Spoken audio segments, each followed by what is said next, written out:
আপাতত বৃষ্টি না থাকলেও মার্চ মাসের দ্বিতীয় সপ্তাহে আবারও ঝড় বৃষ্টির পরিবেশে ভারী বৃষ্টিপাত হতে পারে। হালকা থেকে মাঝারি মানের বজ্র বিদ্যুৎ সহ বৃষ্টিপাতের পাশাপাশি কোথাও কোথাও মাঝারি থেকে ভারী বৃষ্টিপাত হতে পারে বাংলার বেশ কয়েকটি জেলাসহ বাংলাদেশ এবং উত্তর পূর্ব ভারতে।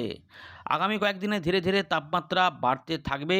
একটু হাওয়া চললেও আর কিন্তু সেভাবে যেটা হবে শুষ্ক আবহাওয়া দেখা যাবে। এই মুহূর্তে কোনো বড় রকমের কোনো নিম্নচাপ ঘূর্ণাবর্ত নেই, তাই শুষ্ক আবহাওয়া দেখা যাবে। পরিষ্কার পরিচ্ছন্ন আকাশ দেখা যাওয়ার সম্ভাবনাই বেশি।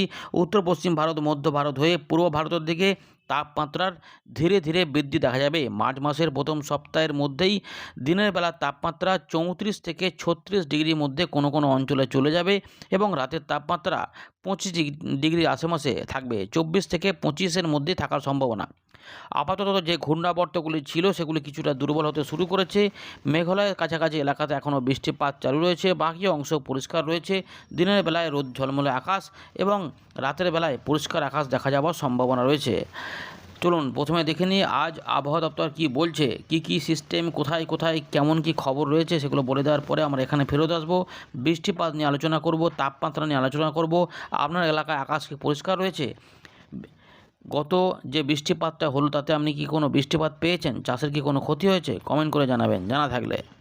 25 তারিখ সকালবেলায় ভারতীয় মৌসুম ভবন যে আপডেটটি প্রকাশ করেছে সেখানে আমরা দেখতে পাচ্ছি যে বৃষ্টিপাতের ব্যাপার কিন্তু আর বলেনি আমাদের বাংলার জন্য। এই মুহূর্তে আপাতত ছত্তিশগড় সাইডে কিছুটা বৃষ্টিপাত 26 তারিখ পর্যন্ত থাকবে বজ্রবিদ্যুৎ সহ। এছাড়া কিছুটা বৃষ্টিপাত বিদর্ভ, কেরালা, মাহে, কর্ণাটকা, তামিলনাড়ুর দিকে থাকছে। আর ঝঞ্ঝাট আসার কথা রয়েছে তার প্রভাবে 27 তারিখ এবং 2 তারিখে। এর ফলে যেটা হবে যে জম্মু কাশ্মীর, হিমাচল প্রদেশ, উত্তরাখণ্ড এই অংশটাতে কিছু বৃষ্টিপাত এবং হালকা ফুলকা তুষারপাতও দেখা যেতে পারে। আপাতত পাঞ্জাব এবং উড়িষ্যার দিকে কিছু ঘন কুয়াশার কথা বলেছিল আবহাওয়া দপ্তর, বাকি কিন্তু কোথাও কুয়াশার ব্যাপার বলেননি। তাপমাত্রায় পরিবর্তনের অবশ্যই সম্ভাবনা রয়েছে, সেটা নিয়ে বলেছে আবহাওয়া দপ্তর যে উত্তর পশ্চিম ভারতে আগামী 7 দিনের মধ্যে 2 থেকে 3 ডিগ্রি তাপমাত্রা বেড়ে যাওয়ার সম্ভাবনা এবং উত্তর পশ্চিম ভারতের অনেকাংশেই স্বাভাবিকের থেকে 3 থেকে 5 ডিগ্রি তাপমাত্রা বেশি থাকতে পারে। এছাড়াও মধ্য ভারত এবং পূর্ব ভারতের কথাও বলেছে, যেখানে বলা হচ্ছে আগামী 4 দিনে ধীরে ধীরে 2 থেকে 3 ডিগ্রি তাপমাত্রা মধ্য ভারত এবং পূর্ব ভারতে বাড়বে। এটা স্বাভাবিক ব্যাপার। উত্তর পশ্চিম ভারতে তাপমাত্রা বৃদ্ধিটা মধ্য ভারত হয়ে পূর্ব ভারতের দিকেই যাবে, যা বাংলাদেশ হয়ে উত্তর পূর্ব ভারতে পৌঁছে যাবে। ফলে তাপমাত্রার বৃদ্ধির ইঙ্গিতটা রয়েছে। তবে একটা হাওয়া এখন চলবে, তাই ওই ব্যাপারগুলো অতটা খুব একটা অসুবিধা করবে না। একটু হালকা দেখবেন যে ঠান্ডা ঠান্ডা হাওয়াও যেন ছাওয়ার মধ্যে থাকলে সেটা বুঝতে পারবেন, কিন্তু ফাঁকা জায়গাতে থাকলে দেখবেন যে দিনের বেলাতে একটা রোদের ভালো তেজ কিন্তু রয়েছে। এবারে ওয়েদার সিস্টেমগুলি নিয়ে কী বলছে দেখুন। এখানে যে খবরটি উঠে আসছে যে নিম্নচাপ ক্ষেত্র তৈরি হয়েছিল সেটা ইতিমধ্যে শক্তি ক্ষয় করে ফেলেছে দক্ষিণ পূর্ব বঙ্গোপসাগরে, এমনটা এখানে বলা হচ্ছে। আমাদের উত্তর পূর্ব আসাম এবং সংলগ্ন এলাকাতে একটি ঘূর্ণাবর্ত অবস্থান করছিল, সেটা পূর্ব আসামের দিকে সরেছে। আর এখানে কি আছে বলার মতো, এখানে বলার মতো সেভাবে কিছু দেখা যাচ্ছে না। মোটামুটি গাঙ্গেয় পশ্চিমবঙ্গের উপরে যে ঘূর্ণাবর্ত অবস্থান করছিল, যেটা উড়িষ্যা হয়ে আমাদের উড়িষ্যার উপকূল পর্যন্ত বিস্তৃত ছিল, সেটাও কিন্তু শক্তি ক্ষয় করে ফেলেছে। দুটো পশ্চিম ঝঞ্ঝার কথা বলা রয়েছে। 27 তারিখে একটি পশ্চিম ঝঞ্ঝা আসবে হিমালয়ের পশ্চিম ভাগে এবং 2রা মার্চ আরও একটি পশ্চিম ঝঞ্ঝা ওই একই জায়গাতে এফেক্ট করবে। যার জন্যই ওই রয়েছে জম্মু কাশ্মীর এবং হিমাচল প্রদেশ এবং উত্তরাখণ্ড এই অংশে কিছু বৃষ্টিপাতের খবর রয়েছে, যেটা একটু আগে আমরা দেখলাম। সেটার জন্য এই সিস্টেমটাই কাজ করবে। ছবিতে দেখুন আপাতত সতর্কতা সেভাবে কিছু নেই। বাঁদিকের চিত্র আমরা দেখতে পাচ্ছি উত্তরবঙ্গে 2-1 জায়গায় বিক্ষিপ্ত বৃষ্টিপাত। সেটা কিন্তু আমাদের যেটা মনে হচ্ছে যে ওই সিকিম, ভুটান, নেপাল এই কাছাকাছি এলাকা এবং দার্জিলিং, কালিম্পংয়ের আশেপাশে 2-1 জায়গায় একটু হালকা ফুলকা বৃষ্টিপাত হতেও পারে, অথবা শুষ্ক থাকার সম্ভাবনাই সবথেকে বেশি। দক্ষিণ ভারতের কিছু অংশে মেঘলা আকাশ হবে, তার মধ্যে রয়েছে আমাদের বিদর্ভ এবং ছত্তিশগড়ে কিছুটা বজ্রবিদ্যুৎ অ্যাক্টিভিটি এবং তামিলনাড়ু, কেরালা, কর্ণাটকার দিকে কিছুটা উত্তর এবং দক্ষিণ যে কর্ণাটক রয়েছে সেখানে কিছুটা সতর্কতা। বাকি অংশে কিন্তু সতর্কতা নেই। পরের দিকে চিত্র দেখুন আরও কিন্তু কমে যাচ্ছে। শুধুমাত্র ছত্তিশগড়ের আশেপাশে কিছু মেঘলা আকাশ হলেও আমাদের বাংলার আবহাওয়া শুষ্ক থাকার সম্ভাবনাই বেশি এবং 27 থেকে 28 তারিখের মধ্যে পুরোপুরি শুষ্ক আবহাওয়া থাকবে। শুধুমাত্র হিমাচল প্রদেশ, কাশ্মীর, জম্মু কাশ্মীর, হিমাচল প্রদেশ, উত্তরাখণ্ড এই অংশটাতেই কিন্তু কিছু বৃষ্টিপাত থাকবে, কারণ ঝঞ্ঝা, আর কিন্তু কোনো ব্যাপার নেই। এবং সিকিমের দিকে ভুটানের দিকে, অরুণাচল প্রদেশ, নেপাল এই অংশে কিছু পরের দিকে কিছু মেঘ উড়ে যাবে, যেমন যে ঝঞ্ঝা আছে তাই ওদিকে কিছু বৃষ্টিপাত থাকলেও বাকি অংশে কিন্তু শুষ্ক আবহাওয়া দেখা যাওয়ার সম্ভাবনাই বেশি।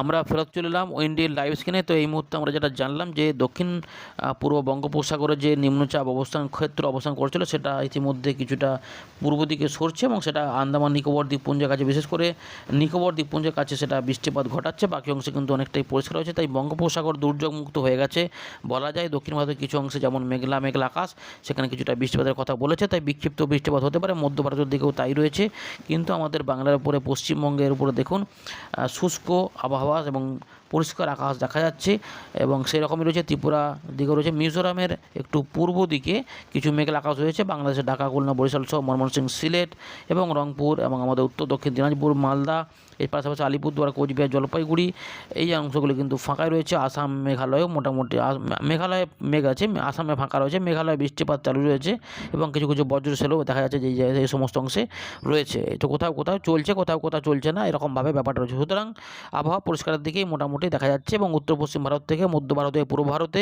বাংলাদেশ সহ উত্তর পূর্ব ভারতে শুষ্ক আবহাওয়াই দেখা যাবে আগামী কয়েকদিনে, এমনটাই কিন্তু রয়েছে। কারণ বৃষ্টিপাত যেগুলো ঝঞ্ঝার জন্য আসবে সেটা শুধুমাত্র পাহাড়ি অঞ্চলেই থাকবে। তাহলে আগামী কয়েকদিনে যে আবহাওয়া পরিস্থিতি সেটা হচ্ছে শুষ্ক থাকবে। তাহলে বৃষ্টিপাতটা কবে আসবে সেটা আমাদের দেখাবো। দেখুন ইতিমধ্যে উত্তর পূর্ব ভারতে কিছু টুকটাক বৃষ্টিপাতের কথা থাকলেও বাকি অংশে কিন্তু বৃষ্টিপাত নেই। দিনের তাপমাত্রা একটুখানি বৃষ্টিপাতের জন্য কমে গেছিলো সর্বনিম্ন তাপমাত্রা, তাও দেখা যাচ্ছে যে আমরা 29 থেকে 30-এর মধ্যে দেখতে পাচ্ছি দিনের তাপমাত্রা। দেখুন উত্তর পশ্চিম দিক থেকে শুষ্ক আবহাওয়া আসছে, এরপরে বঙ্গোপসাগর থেকে জলীয় বাষ্প ঢুকে পড়লেই কিন্তু পরিস্থিতি বদল হবে এবং সেখানে বজ্রগর্ভ মেঘ তৈরি হবে। আপাতত বৃহস্পতিবারের দিকে সর্বনিম্ন তাপমাত্রা 16 থেকে 20-এর আশেপাশে থাকবে। 16 থেকে 19, কলকাতা থেকে 19, এইটা 27 তারিখে দেখবেন যে একটু বেড়ে যাবে, এই যে 19 থেকে 20 হয়ে যাচ্ছে এবং দিনের তাপমাত্রা 31 থেকে 30 ডিগ্রির মধ্যে থাকবে। আবার দেখুন শনিবারে 17 থেকে 19, 17 থেকে 19, মুর্শিদাবাদের আশেপাশে একটু 16 ডিগ্রি দেখা যাচ্ছে। উত্তরবঙ্গে মোটামুটি 16-17 থাকবে। আর দিনের তাপমাত্রা 32 থেকে 33-এ পৌঁছে যাচ্ছে। 1 তারিখের দিকে মার্চে আমরা দেখতে পাচ্ছি যে দিনের তাপমাত্রা 34 থেকে 35 হয়ে যাচ্ছে। ধানবাদ, পুরুলিয়া ওই সমস্ত এলাকা হয়ে, কলকাতা হয়ে, ঢাকা, খুলনা, বরিশাল, চট্টগ্রামের দিকগুলোতে দেখুন এখানে খড়গপুর এগুলোতে 34 থেকে 35-এর মধ্যে ঘোরাফেরা করবে। দিনের সর্বনিম্ন তাপমাত্রা ওই 19 ডিগ্রি থেকে 19 ডিগ্রি থেকে 22 ডিগ্রির মতো ধীরে ধীরে তাপমাত্রা কিন্তু বাড়বে এবং আমরা যখন 2 তারিখ 3 তারিখে যখন যাব তখনও কিন্তু তাপমাত্রা বৃদ্ধির ইঙ্গিত থাকবে। ওই মোটামুটি 35-36-এর মধ্যেই ঘোরাফেরা করবে, 34 থেকে 35-36-এর মধ্যে, এর বেশি কিন্তু নয়। এবারে এই 6 তারিখ 7 তারিখের দিক থেকে ভালো করে দেখুন, বঙ্গোপসাগর থেকে জলো হাওয়া, উত্তর পশ্চিম দিক থেকে শুষ্ক আবহাওয়ার প্রবেশ এবং বঙ্গোপসাগর থেকে জলীয় বাষ্পযুক্ত বায়ুপ্রবাহ বাংলাদেশের পূর্ব দিক হয়ে এদিকে ঘুরে পাহাড়ি অঞ্চলে প্রবেশ করবে। মানে এই রকমভাবে যাবে এবং ঠিক এই দিকে আমাদের উত্তরবঙ্গের দিকে, যেমন নেপাল, ভুটান, উত্তরবঙ্গ হয়ে এই বাংলাদেশের রংপুর, ময়মনসিংহ, সিলেট এবং আমাদের ত্রিপুরা, মিজোরাম এই অংশগুলির মধ্যে এদিক থেকে জলো হাওয়া যাবে আর এদিক থেকে একটা শুষ্ক আবহাওয়া। দেখুন এরকম করে একটা পাক চলবে এরকমভাবে। এর ফলে কী হবে না, এই পাহাড়ি অঞ্চলে যে ব্যাপারগুলো যেগুলো যাবে, ফলে জলো হবে এখান থেকে গেলেও পাহাড়ি অঞ্চলে ধাক্কা খেয়ে সেখানে বজ্র সেল তৈরি হবে, যেটা আমরা দেখবো যে হয়তো, দেখুন এখানে দেখার চেষ্টা করছি কতটা হয়। এখানে দেখা যাচ্ছে 7 তারিখ থেকে 8 তারিখের দিকে দেখুন কিছু সেল তৈরি হতে পারে। আবার এই দেখুন 8 তারিখের দিকে সেল কিন্তু তৈরি হচ্ছে। এই দেখুন 8 তারিখের দিকে বজ্র সেল পাহাড়ি অঞ্চল, মানে তাই উত্তরবঙ্গের দিকে আশা করা আছে যে ভারী বৃষ্টিপাত হতে পারে এবং বাংলাদেশ সহ ত্রিপুরা এগুলোতেও ভারী বজ্রপাতের সম্ভাবনা থাকবে। এই সিস্টেমটা যেভাবে কাজ করছে তাতে কিন্তু এইগুলোই এইভাবে হবে। আর এই যে পশ্চিমের দিকে যে জেলাগুলি রয়েছে ঝাড়খণ্ড সহ, এইখানটাতে যেটা হবে এখানে সেরকম প্রভাবটা হবে না, কারণ এটা সিস্টেমটা এদিক দিয়ে কাজ করবে। ফলে এই এলাকাগুলিতেই এই সম্ভাবনা থাকবে এবং আমাদের গাঙ্গেয় পশ্চিমবঙ্গ বা গ্যাঞ্জেটিক ওয়েস্ট বেঙ্গলেও কিছু নেমে পড়বে। সেগুলো হচ্ছে যে হয়তো বিরাট আকারে কিছু হবে না, কিন্তু লাইট টাইপের হতে পারে। বিশেষ করে উপকূলবর্তী অঞ্চল যেগুলো মেদিনীপুর, পূর্ব মেদিনীপুর, আমাদের দক্ষিণ উত্তর 24 পরগনা, কলকাতা, হাওড়া, বাংলাদেশের খুলনা, বরিশাল, ঢাকা, চট্টগ্রাম সহ ত্রিপুরা, মিজোরাম এই দিকগুলো যাবে এবং আসাম, মেঘালয় সহ উত্তরবঙ্গে যাবে। দেখাচ্ছে দেখুন 6 থেকে 7-7-এর দিকে কিছু নেই, এই 7 থেকে জমায়েত হতে হতে 8 তারিখ থেকে প্রভাবটা হবে। এই দেখুন ভালো করে দেখুন এই অংশগুলিতে প্রভাব কিন্তু থাকবে। ধীরে ধীরে এটা বাড়বে।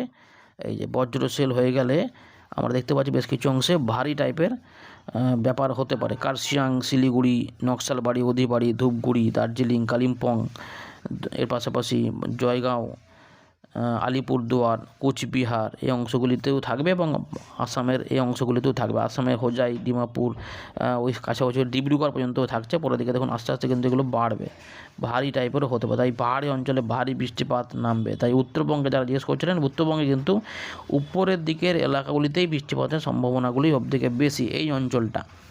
এবং যেহেতু জুলো হাওয়া যাবে এবং এখান থেকে শুষ্ক আবহাওয়াও থাকবে, ফলে দু এক জায়গায় কন্ট্রাডিকশন হবেই।